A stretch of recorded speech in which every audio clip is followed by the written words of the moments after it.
दोस्तों काफ़ी दिनों से हमने वीडियो नहीं डाली है क्योंकि हमारे को कोई कंक्रीट टॉपिक और ऑथेंटिकेटेड टॉपिक बैंकिंग के ऊपर नहीं मिला है। ये ज़रूर है कि मैंने 4-5 वीडियो बैंकिंग फ्रॉड्स के बारे में डाली हैं, लोगों की डिमांड पर, व्यूअर्स की डिमांड पर। ये कौन कौन से मॉडस ऑपरेंडी हैं फ्रॉड के अंदर, तो उसके बारे में मैंने वीडियोस डाल दी हैं। वो आप सभी ने देखी हैं, अच्छा रिस्पॉन्स भी दिया है, बहुत कमेंट्स भी आए हैं।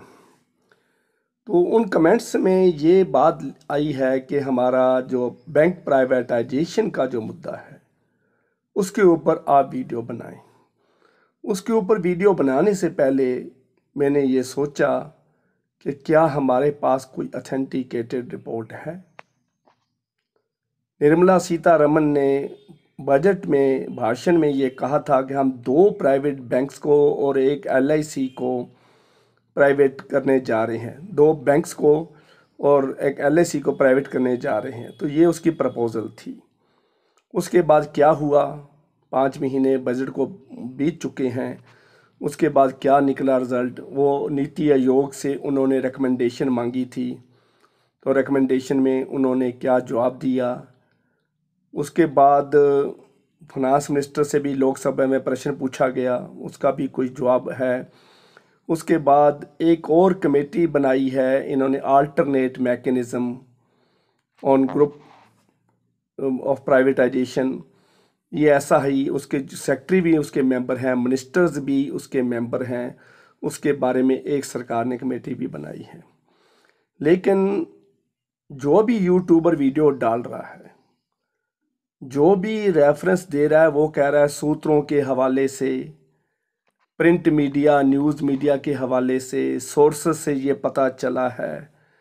तो किसी के पास भी ऑथेंटिकेटेड बात नहीं है। पहली बात तो ये है कि ये पता ही नहीं है कि 2 बैंक प्राइवेटाइज हो रहे हैं कि नहीं हो रहे। दूसरा है वो 2 बैंक कौन से हैं। लेकिन 22 जुलाई को आरटीआई एक्ट में किसी ने रिपोर्ट मांगी है, उस रिपोर्ट का जो जवाब है वो आ चुका है। 23 जुलाई का लेटर है ये, और मेरे पास भी कल कॉपी पहुंची है। तो उस रिप्लाई को मैं आपको वीडियो में दिखा रहा हूं। उस रिप्लाई में यही बात पूछी गई है, क्वेश्चन पूछा गया है कि क्या ये 2 बैंकों को प्राइवेटाइज किया जा रहा है, अगर किया जा रहा है तो वो कौन से बैंक हैं। तो आरटीआई एक्ट के रिप्लाई में नीति आयोग ने ये रिप्लाई दिया है कि बजट प्रपोजल में फाइनेंस मिनिस्टर ऑफ इंडिया ने ये कहा था कि 2 बैंकों को प्राइवेटाइज करना है, तो वो बिल्कुल सरकार के कंसीडरेशन में है, सब कुछ है। 2 बैंक प्राइवेट होने ही होने हैं, लेकिन कमर्शियल कॉन्फिडेंस की वजह से बैंकों का इमेज खराब ना हो, और कई रटे रटाए उनके जवाब जो होते हैं आरटी एक्ट में लिखे जाते हैं वो लिखे हुए हैं, और उनके घुमा फिरा के यही मतलब है कि कमर्शियल कॉन्फिडेंस को ध्यान में रखते हुए हम उनके नाम बताना ठीक नहीं समझते। लेकिन ये बात क्लियर हो गई है कि 2 बैंक प्राइवेट होने वाले हैं। अब मैं सूत्रों के हवाले से बात नहीं कर रहा, मैं प्रिंट मीडिया की बात नहीं कर रहा, मैं किसी मीडिया की न्यूज़ लेकर सोशल मीडिया से हवा में उड़ती बात जो है वो बहुत यूट्यूबर कर रहे हैं। मैं अरोड़ा सॉल्यूशन चैनल, जो भी सच बात होती है, ऑथेंटिकेटेड होती है, वीडियो चाहे लेट हो जाए, चाहे 2-2 महीने वीडियो ना डले, मुझे कोई अफसोस नहीं है।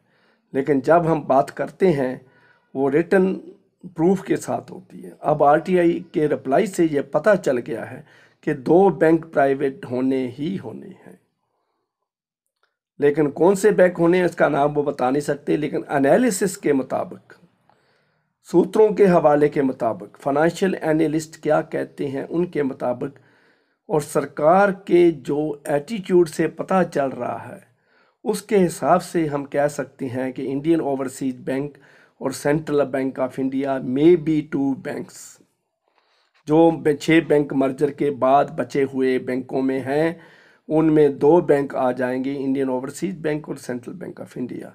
लेकिन दिस इज़ नॉट कन्फर्म्ड। मैं फिर रिपीट कर दूं, ये फाइनेंशियल एनालिस्टों की रिपोर्ट है कि ये 2 बैंक आएंगे। अब इंडियन ओवरसीज बैंक बहुत बड़ा बैंक बन गया है, ये आपको पता है। Second largest bank of India बन चुका है। और आपको ये भी पता है, जब मेरे को रिप्लाई ये क्वेश्चन किया था कुछ व्यूअर्स ने ईमेल के थ्रू कि क्या हम इंडियन ओवरसीज बैंक और सेंट्रल बैंक ऑफ इंडिया का शेयर बेच दें, तो मैंने उनको रिप्लाई दिया था नहीं बेचना है। जब प्राइवेटाइजेशन की न्यूज़ आएगी तो ये उछाल कर सकता है। इसलिए मैं सभी को कह रहा हूँ जिनके पास ये शेयर है थोड़ा वेट करें, होल्ड रखें, तो आपको अच्छा प्रॉफिट भी मिल सकता है।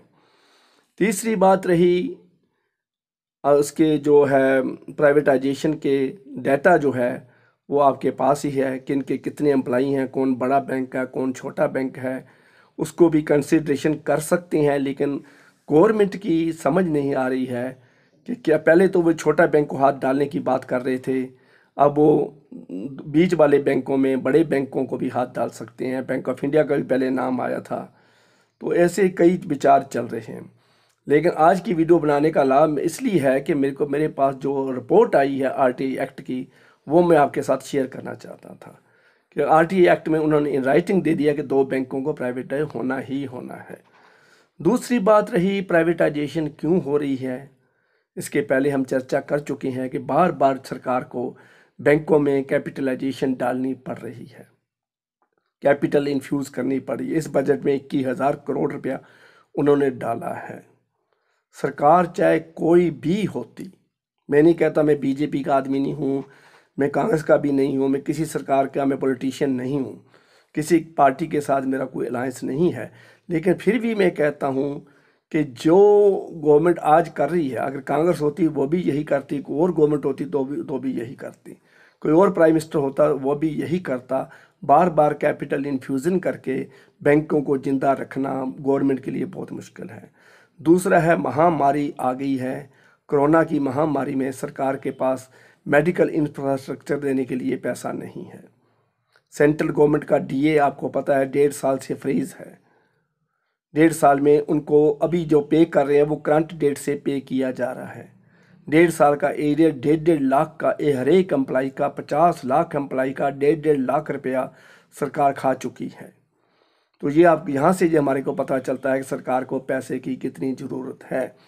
कोरोना महामारी के चलते हुए सरकार के पास पैसे की कितनी तंगी है, इसलिए उनके पास रास्ता ही था बैंकों की प्राइवेटाइजेशन का। पहले उन्होंने मर्जर की प्रपोजल रखी थी कि प्राइवेटाइजेशन को रोका जाए, लेकिन अब उनके पास चारा ही नहीं बचा है कि हर साल बजट में इतना हैवी अमाउंट जो है बैंकों को देना बहुत मुश्किल हो जाता है। तो कई सालों से ये प्रोसेस चलता जा रहा है। और अब कोरोना की महामारी के तहत और भी प्रॉब्लम आ रही है कि लोन की रिकवरी जो है मुश्किल हो गई है। कोर्ट ने ऑर्डर दे दिए हैं कि किसी तरह की पेनल्टी नहीं लगानी है, कंपाउंड इंटरेस्ट नहीं लगाना है, फोर्स नहीं करना है, कोर्ट केस नहीं करना है, लीगल नोटिस नहीं भेजना है, मसल मैन को नहीं भेजना है, फील्ड ऑफिसर को नहीं भेजना है, सिंपल लेटर भी नहीं निकालना है।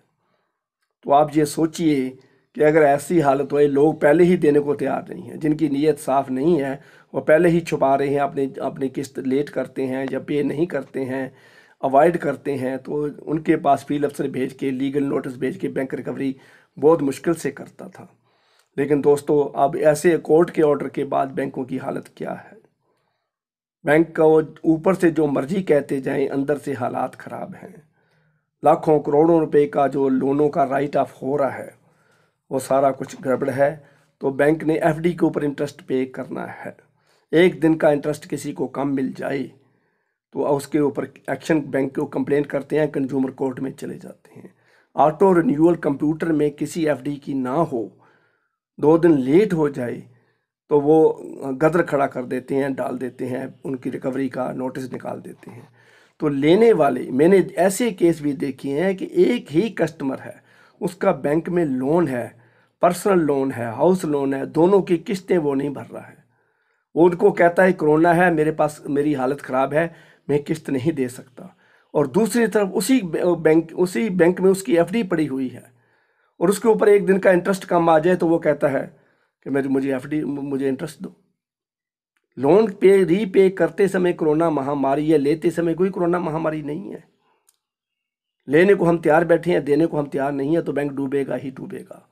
तो इसलिए भाइयों ये है था। बाकी रही पेंशन की बात, और 20 जुलाई को 22 जुलाई को क्या हुआ है लोकसभा में, राज्यसभा में, डिप्टी फाइनेंस मिनिस्टर ने क्या क्या बात कही है। 22 जुलाई को जो आईबी ने कमेटी बनाई है उसके बारे में अलग वीडियो बनाऊंगा, और ये पेंशन रिवीजन की हम चर्चा करेंगे, बैंकर्स की जो पेंशन रिवीजन है। बाकी रही फैमिली पेंशन, उसके भी फाइनेंस मिनिस्टर और minister of state for finance doctor Bhagwat ji की बात से आपको पता चल गया है कि फैमिली पेंशन अप्रूवल भी अभी तक नहीं हुई है। आज 28 जुलाई है और अभी तक नहीं हुई है, और मानसून सेशन में भी उसकी कोई चर्चा की संभावना नहीं है।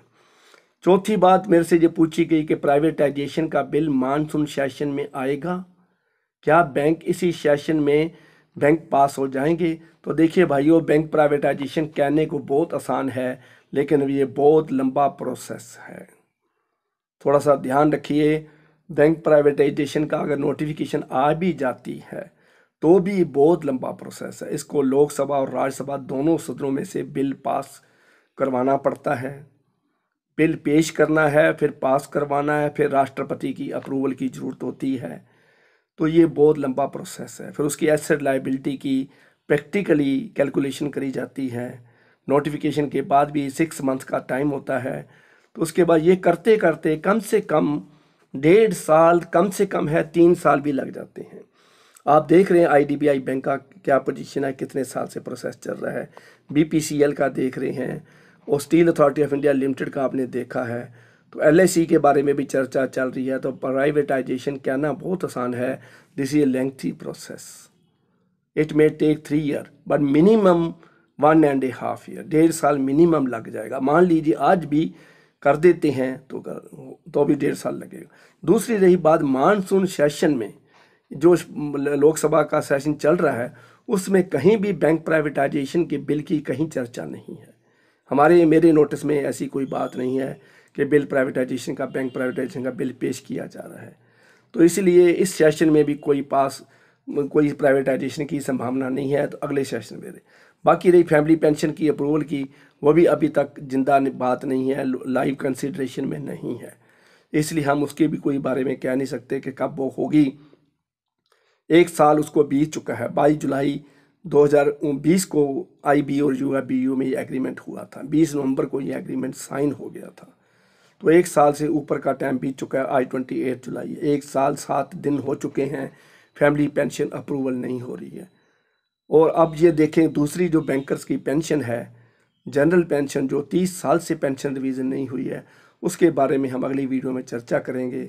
तभी सभी भाइयों की रिक्वेस्ट है कि इसको सब्सक्राइब जरूर करना है भाइयों, ताकि जब भी हम अगली वीडियो डालूंगा आपको नोटिफिकेशन मिल जाएगी। दूसरी बात, रिक्वेस्ट और है, एक हमारा दूसरा चैनल है जिसका नाम है deep nap zone. Deep nap zone को भी सब्सक्राइब करिए। ये रिलैक्सिंग म्यूज़िक है, सूदिंग म्यूज़िक है, योगा म्यूज़िक है, स्टडी म्यूज़िक है, काम म्यूज़िक है। तो सभी ने करना है इसको, चैनल को सभी अच्छा म्यूज़िक सुने। बहुत ही सिलेक्ट करके धुनें डाली जाती हैं, बहुत ही सिलेक्शन के साथ सिलेक्ट करके बहुत ही ध्यान के साथ आपके सामने रखा जाता है।